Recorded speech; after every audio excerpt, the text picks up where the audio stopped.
The opening scene begins with Max returning from a business trip, his sharp instincts triggered by the sleek, familiar car idling on the curb outside his house.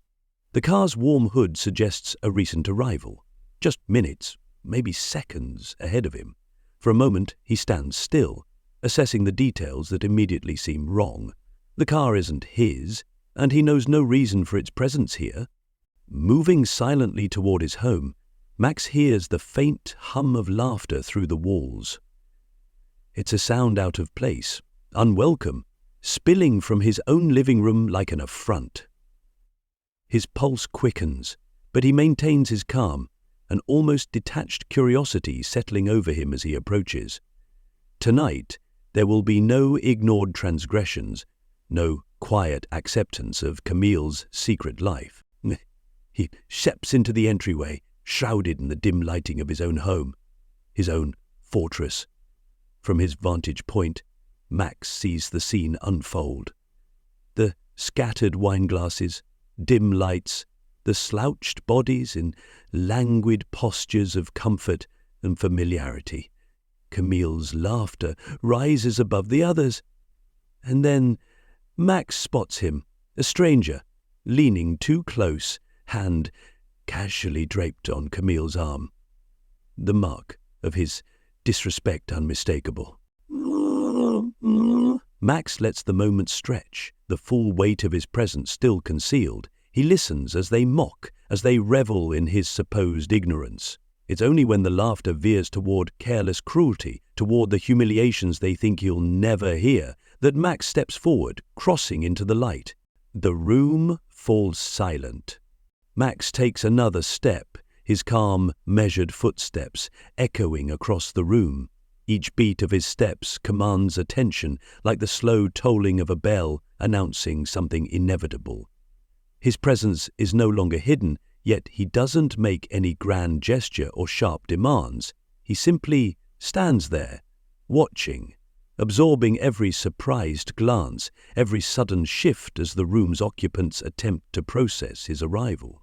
Camille is the first to recover. She leans back in her chair, eyes narrowing as she quickly arranges her features into a mask of indifference, as though his presence is barely a ripple in her evening. But Max sees the flicker in her eyes, the momentary falter that betrays her surprise. Her lover, the stranger named Richard, shifts uncomfortably, trying to balance his earlier confidence with the awareness of being caught in another man's territory.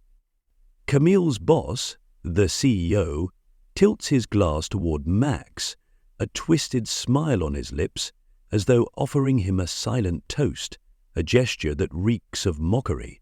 Max returns the CEO's look, his own expression cool and unreadable. He's aware of how they all must see him, the wronged husband they've long dismissed as too weak or too passive to make a stand. Yet he gives nothing away, holding his silence a moment longer, watching as they squirm under the weight of it. Then, in a low, steady voice, he addresses the room. "Well," Max says, a hint of sarcasm coloring his words, "it seems I missed the invitation." The silence in the room thickens, and Max lets it linger, savoring their discomfort. He doesn't look at Camille directly, doesn't even acknowledge her. Instead, he surveys the others with cold amusement, like a host finding unexpected guests in his home. His gaze rests on Richard, who averts his eyes, no longer the arrogant lover flaunting his affair, but a man suddenly made small by the presence of the real owner of this space. Finally, Camille stands, as if to assert some kind of control over the situation. She lifts her chin, an air of defiance in her stance. "Max, you're back early?" she says, voice almost casual, though her hands betray her, clenching and unclenching at her sides. "Yes," Max replies, his tone deceptively light. Just thought I'd see what surprises awaited me at home." His eyes drift from her to the CEO, then to Richard, each of them under his scrutiny. "Though I'll admit this wasn't quite what I expected." Richard clears his throat, attempting to reclaim some semblance of authority. "Look, man, whatever you think is happening here," he starts, his voice faltering as he meets Max's unwavering gaze. Max raises a brow, almost amused. "Oh, please, go on," he says, voice dripping with an exaggerated politeness that only sharpens the tension in the air. "Tell me what I think is happening in my own home." Richard stammers, falling silent. The CEO smirks, leaning back in his chair as if entertained, but there is a glint of unease in his eyes that betrays his bravado. Max locks onto him, his voice growing colder, like ice beginning to crack. "I suppose I should thank you for keeping my wife entertained," he says. "It must be quite the challenge, satisfying someone so ambitious." The weight of his words lands like a blow, slicing through the smugness on the CEO's face. He shifts, but Max's gaze doesn't waver. His calm is no longer a shield, but a weapon, his silence now charged with the restrained threat of a man who has been wrong too many times to let it go unanswered. For the first time that evening, the laughter is gone, replaced by the realization that Max is neither ignorant nor willing to play the fool any longer. The silence that follows Max's last words settles thickly over the room. Each person in the circle feels the impact of his presence, an unseen weight pressing down, forcing them to confront the precariousness of their situation. Camille shifts uneasily, her confidence fraying at the edges, as her husband's unnerving calm hangs in the air, each word he spoke reverberating like the chill of an approaching storm. Max doesn't rush to speak or confront. Instead, he takes a slow look around the room, letting his gaze drift over the details. Half-empty glasses, rumpled cushions, a stray shoe kicked off carelessly in a corner. It's as though he's calculating the cost of each betrayal represented here, tallying up every insult, every transgression, one by one. He's making them wait, drawing out the suspense until it's settled uncomfortably into their bones. Camille's lover, Richard, tries to muster his composure. He clears his throat, attempting to mask his discomfort with an air of bravado. "Listen, Max," he begins, his voice thin and uncertain. "I don't think you understand. Camille and we—" Max holds up a single hand, stopping Richard mid-sentence. The simplicity of the gesture silences him more effectively than any outburst might have. "You don't think I understand?" Max repeats, his tone almost conversational, as though they're discussing something trivial. "Please, enlighten me then. Explain what exactly it is that I don't understand." Richard looks to Camille for support, but she seems just as lost for words. Her expression, once bold and confident, is now an uncertain mask that cracks beneath Max's scrutiny. Her fingers twist around the stem of a wineglass, her knuckles white. The CEO, watching with faint amusement, opens his mouth to speak, but Max's eyes snap to him, cutting off whatever comment he intended to make. The CEO falters, a glimmer of unease flickering in his eyes as he shifts in his seat. "So this is the new pastime, is it?" Max says finally, his voice barely above a murmur, yet sharp enough to cut through the silence. "Inviting yourselves into my home, drinking my wine, laughing at my expense?" He gestures toward the empty bottles and glasses on the table. "Toasting to my ignorance, perhaps?" Camille's face pales as his words hit their mark, and she takes a step forward as if to speak, but Max's gaze pins her in place. For a moment, all she can do is stare back, a trapped look in her eyes. She finally manages to summon her voice, a brittle attempt at her usual charm. "Max, darling," she begins, an edge of desperation slipping into her tone. "This isn't what you think. It's just a—" "What?" he interjects quietly. "A mistake? A misunderstanding?" His words are deceptively soft, yet they carry the force of his realization, a sense of betrayal simmering just beneath the surface. Because from where I'm standing, it looks a lot like a carefully planned insult. Camille is silent, the weight of his accusations sinking in. She glances at her companions, hoping for some support, but the CEO only looks away, unwilling to face Max's quiet fury. Richard, suddenly stripped of his earlier confidence, stares at the floor. With a small, mirthless smile, Max finally breaks the silence again. "You know, I always thought that a man's home was a sanctuary, a place of respect," he says, his gaze fixed on Camille, cold and unyielding. "Apparently, I was mistaken." He straightens, gathering the full measure of his presence as he steps forward, closer to them. "You've made a mockery of that," he says. His voice lowers, and the threat beneath his calm exterior grows more evident. "And what's worse, you thought I'd be too weak, too oblivious to ever notice." Max lets the accusation hang in the air, allowing them to absorb the gravity of his words. As the weight of Max's words settles into the silence, the once confident atmosphere in the room fractures, the laughter, the light-hearted arrogance, now mere echoes of a misplaced confidence shattered by his arrival. He stands at the center of it all, like a stone in a pond, sending ripples that disrupt everything they took for granted. Max's gaze shifts, no longer focused on Camille but now directed pointedly at the CEO, the man who holds a high status in Camille's life, yet seems far too comfortable here in Max's home. The CEO meets his gaze with a faint sneer, as if daring Max to continue, but there's an edge of unease behind his expression. Max's calm is unsettling, an unreadable force that none of them can predict. "I have to say," Max begins, addressing the CEO directly, "I didn't expect to see you here tonight, and certainly not as Camille's, honored guest." His words drip with a sarcasm so thick it's nearly tangible. "It seems odd to me," he adds, "that a man of your position would find himself in a situation like this.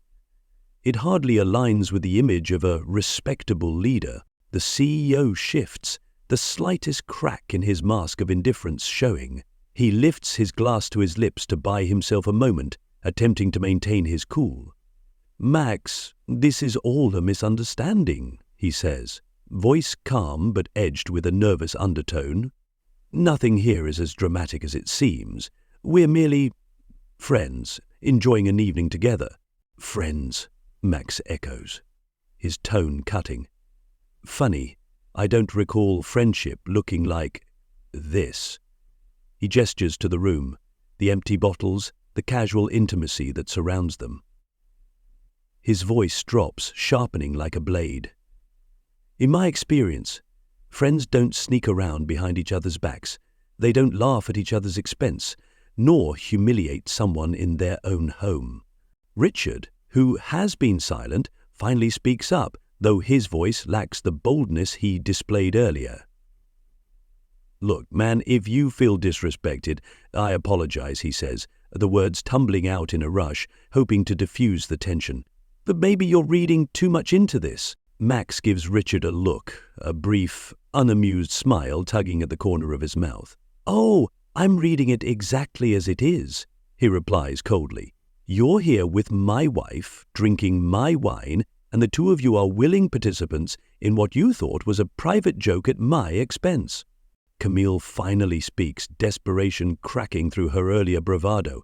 "Max, please, let's not make a scene. Can't we just talk about this later, alone?" Max turns to her, his expression hardening. "Why should I grant you privacy when you've stripped me of mine?